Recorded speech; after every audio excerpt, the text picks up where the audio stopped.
Quando eu anunciei que eu ia falar desse livro, uma galera, cara, tipo, já leu e já disse que esse livro transformou. E, cara, li, É, conheci. Eu queria começar assim, ó. Especialista em pessoas.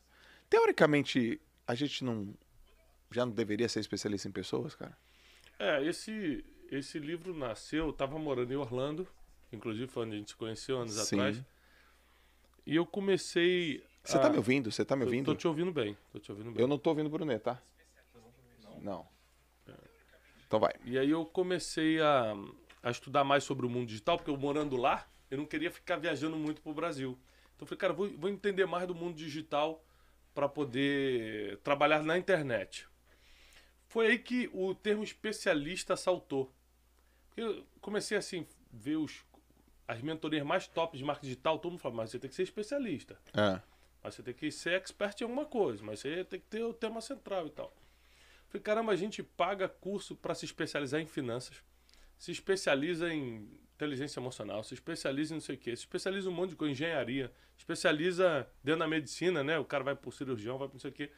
Só que nossos maiores problemas vêm de pessoas, assim como nossas maiores alegrias. Então por que a gente não se especializar no que realmente importa? Sim. A gente passou tanto tempo estudando coisas que a gente nunca vai usar. Por exemplo, na escola a gente estudou fotossíntese. A tabela periódica. MMC. Minha filha Júlia está estudando MMC e MDC. Ela falou, pai... Mínimo múltiplo comum. fala assim, pai, fala a verdade pra mim. Ela falou esses dias. Eu vou usar alguma vez isso na minha vida? Eu falei, não vai não, filha. Não vai usar. Vai ter que passar nessa prova aí. Infelizmente, nosso sistema educacional ainda é assim. Agora, pessoas que a gente tem que lidar todo dia, a gente não se especializa. Eu falei, opa, tem alguma coisa errada aí. Sim. E eu comecei a estudar sobre pessoas. Eu sempre fui um cara muito observador, já tinha um conteúdo muito bom sobre isso, por causa da minha experiência com inteligência emocional. Mas aí eu comecei a me dedicar mais ao estudo de pessoas, entender como elas funcionam. E aí eu por ser teólogo, a Bíblia é a base de tudo que eu faço e falo e acredito. E aí eu encontrei em Jesus... Né? Tô falando aqui o Jesus histórico, não tô falando do Jesus religioso. Tá. Então, independente de religião, tô falando do Jesus histórico. Tá. O Jesus homem que passou por essa terra, ele foi um especialista em lidar com gente. Ele lidou com crítico, com hater, com perseguidor, lidou com gente boa, com gente mais ou menos, lidou com traidor, lidou com a família, os irmãos não acreditavam nele, Sim. entendeu? Teve que lidar com uma série de complicações. Então, na verdade, Jesus foi o maior especialista em pessoas, que já passou por aqui. Eu me baseei muito em soluções dadas pelo próprio Jesus para poder escrever esse livro. Por isso que o subtítulo é Soluções Bíblicas e Inteligentes para lidar com todo tipo de gente. Caracas, meu. Muito bom. No final do livro... Bom, eu tenho várias partes do livro aqui, tá, Bruno? Mas... Ó, o Thiagão passou aí. Chama o Thiagão aqui, ó. Aniversário dele hoje. Aniversário. Vem cá pra gente bater parabéns pra você. Aê, Parabéns pra você. Nosso Viking. Então você tá, Nossa, Tio? Viking! Tudo bem? Rapaz. Você tá... E aí, bro? E aí? Feliz Como ele não aniversário, responde mano. os E WhatsApp, aí? a gente vem aqui pessoalmente. É, assim que falar, funciona. né? Você tá bem? Vocês estão ao vivo, né? Tá ouvindo? Cara, grava aí. Lavando roupa suja ao vivo, você também responde no WhatsApp. Especialista em pessoas. Puta, Você podia escrever um livro pra ele. Especialista em WhatsApp. É. Não, e ele não só não responde WhatsApp, como ele também não entende nenhuma figurinha que a gente manda. É, ele mandou uma Né? figurinha. Essa semana eu mandei uma pra ele. Eu falei, Negro, você precisa saber. Ele, o quê? Eu falei, aí mandei uma figurinha que diz assim, se beleza fosse crime, você seria inocente. olha isso.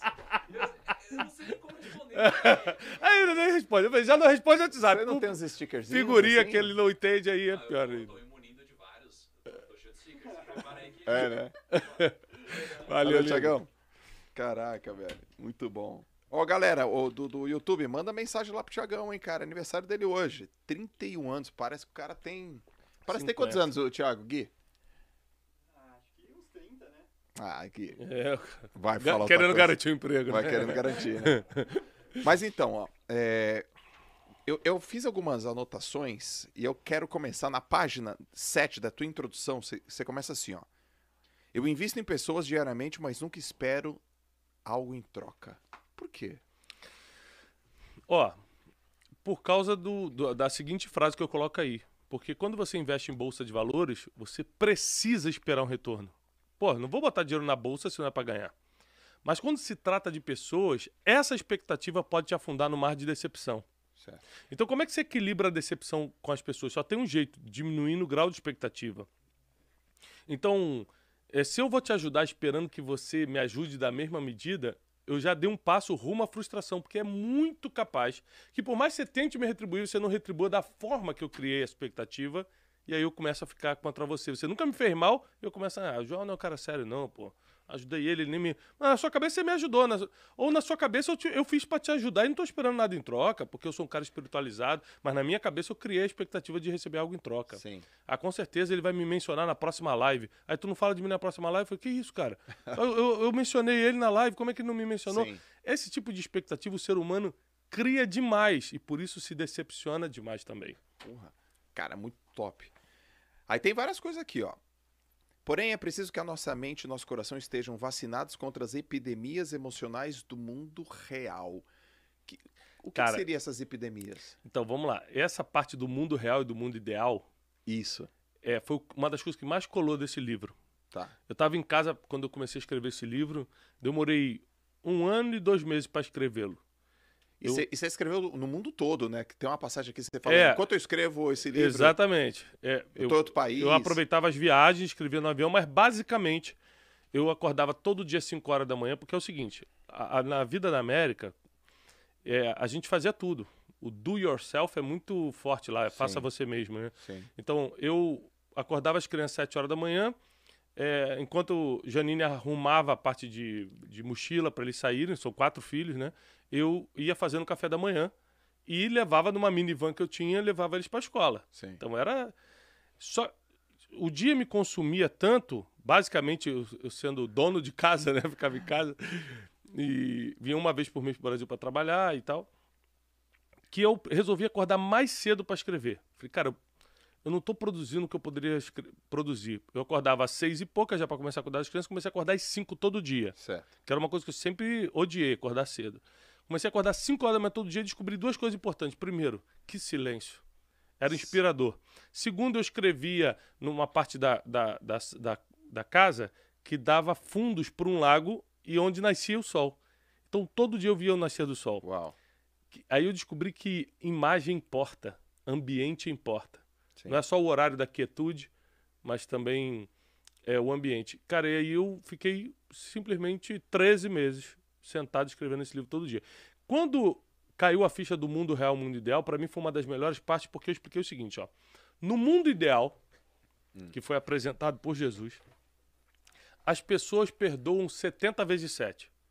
Tem um versículo na Bíblia que diz, se uma pessoa errar contra você, perdoa-o. Aí os discípulos perguntaram para Jesus, quantas vezes? Jesus, 70 vezes 7 em um dia. Em até 24 horas, se uma pessoa errar contigo 70 vezes 7, você precisa perdoá-la todas as vezes. Então, no mundo ideal, as pessoas vão perdoar 70 vezes 7. Mas no mundo real, elas perdoam? Elas perdoam? No mundo ideal, nós deveríamos lidar bem com os inimigos, porque a própria Bíblia diz que a gente precisa alimentar quem nos feriu. Deixar para lá. Alimentar no sentido, tá passando fome, eu vou te ajudar, não é porque você me feriu que eu vou me vingar de você. Sim. No mundo ideal, nós amaríamos uns aos outros, nós cuidaríamos uns dos outros, não teria inveja, né? Não teria vários problemas, mas no mundo real existem várias epidemias. Que epidemias são essas? Inveja, o ciúme descontrolado, o sentimento de possessão, a competição. Cara, o sentimento de competição está desleal na nossa geração por causa da internet. Sim. Eu fico olhando o Instagram dos outros e começo a desejar, caramba, mas como é que ele pegou esse carro? Mas como é que ele fez isso? Como é que ele consegue treinar todo dia e tá magro? Tudo é uma comparação, tudo começa a te fazer mal. É uma epidemia emocional. Sim. Então, e quando eu escrevi esse livro não existia o coronavírus, né? Eu comecei a escrevê-lo em 2018 e terminei em 2019. Sim. Então, essa palavra epidemia não tinha... É verdade, tá muito cara. forte hoje, mas na época não tinha uma correlação com o que tá acontecendo. Até uma pergunta que eu ia te falar, pô, você considera que esse livro vendeu pra cacete? Já é best-seller. Já é best-seller. E se você considera que esse livro, ele... Eu tenho uma opinião sobre isso, tá? Mas eu quero ver a tua. Se ele é atual, inclusive na época da epidemia aqui do Covid. Eu acho que esse livro, ele é um manual que vai ficar por muitos anos rodando, porque ele trata de uma coisa que sempre vai existir, pessoas. Sim. E pessoas são sempre iguais. Sim. Mesmo ciúminho, mesmo inveja, mesmo sentimento de competição, mesmo disse-me-disse, fofoquinha, familiar brigando com familiar no estrago Natal, por causa de coisa pequena, porque na verdade tem acúmulos de lixo emocional guardados, não tratados, aí quando o primo fala um negócio fica todo mundo nervoso. Pá. Então, o ser humano é tudo igual. Então eu vim fazendo um raio-x do ser humano expondo como você resolver. Certo. Basicamente, você só resolve o problema com pessoas, primeiro eliminando seu próprio ego e orgulho, que é a maior dificuldade, nosso maior inimigo. Ficando em silêncio, que é outra dificuldade, as pessoas querem sempre rebater. Nesse livro eu falo isso. O tempo de não leva o desaforo para casa, comigo é bater ou levou, esse tempo acabou. Irmão. Passou, antigo, né? É antigo. Profissionalmente não dá mais certo. Na rua você vai ser preso se fizer isso. Hoje em dia tem lei contra... Então, você precisa ter domínio das suas emoções. Você precisa ter domínio do seu comportamento. Sim.